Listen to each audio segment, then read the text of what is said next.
Thank you, Mr. Chairman, and Ranking Member Cartwright, and thank you, Attorney General Garland, for appearing here today, and thank you for your patience as you deal with this committee. I'm a co-chair of the bipartisan Second Chance Task Force, and we're concerned about staffing shortages at the BOP. The BOP's funded at 93%, but we're only staffed at 86%.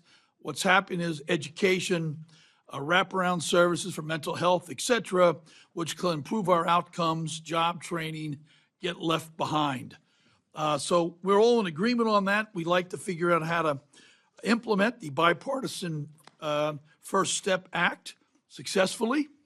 And to do that, we've got to have the staffing.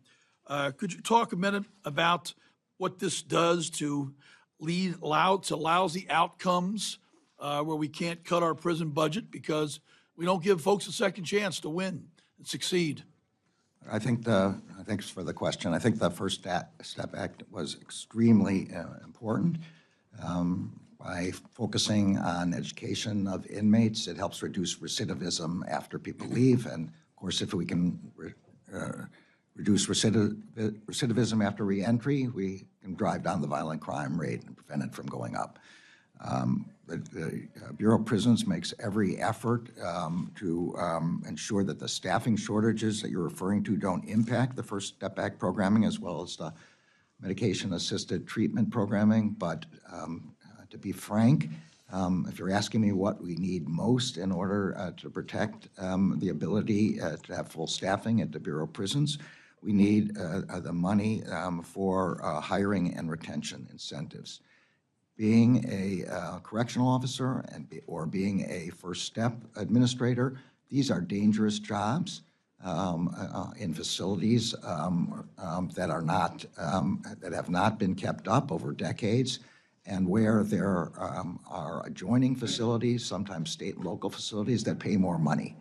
So I'd say if you're asking me for the one thing that will give us a better chance here for the First Step Act and for the Second Chance Act, it would be to give us the money that we're requesting, which is $205.4 million for hiring and retention incentives. So quite simply, the dollars that you give you, the proper amount of money, will result in saving millions, tens of millions more down the line by cutting recidivism.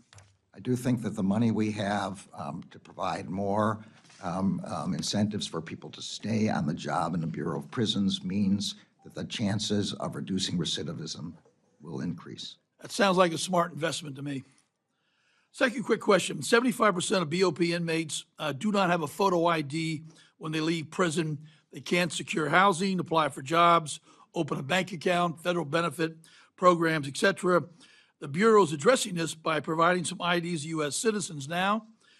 We have a bipartisan bill, the BOP Release Card Act, that supports this effort at the BOP by ensuring new IDs fulfill all the requirements and directs BOP to work with the states to have a one-on-one exchange so we can work right with the states to move these folks into getting their new ID card and then successfully be able to exchange that for state ID cards. So we would appreciate your help in moving this bill forward. Does that make sense to you?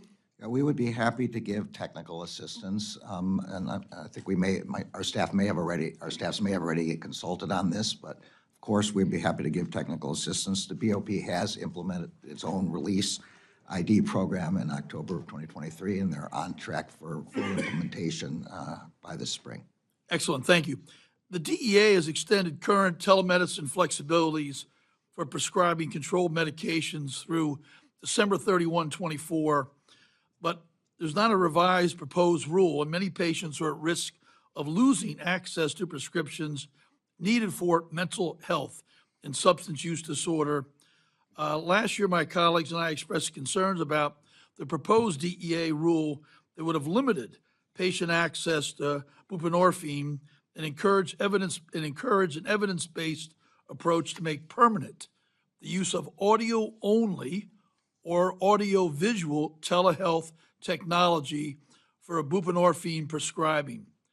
This is crucial to reach these patient populations, including unhoused, rural, tribal. So as a follow-up to that letter, we introduced the TREATS Act, which allows medication for opioid use disorder to be prescribed via telemedicine. What's DOJ's position on the continued use of telehealth flexibilities to ensure access to these medically necessary substance use disorder treatment, and how is this supported in your budget request? So as you noted, the DEA and HHS have extended the current telemedicine flexibilities until December 31st of this year. DEA has issued a proposed rule which would allow authorized providers to prescribe medicines for opioid use disorder via telemedicine. They are working to promulgate a final final rule by the fall of this year. Okay, excellent. Thank you very much. Just quickly, restrictive housing, otherwise known as solitary confinement, outdated, inhumane practice, often used way too far too often. We believe the BOP has been dragging its feet to reform this area of restrictive housing. In the past 10 years, DOJ has conducted studies and task force to improve restrictive housing, yet we failed to make any progress. What steps can DOJ and BOP take together so we can make this more effective and improve restrictive housing policies? Well, the new BOP director is very much committed to what you're talking about.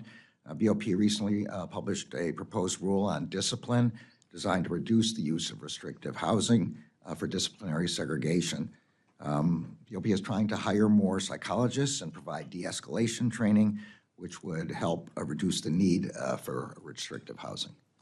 Excellent. Thank you very much. I yield back.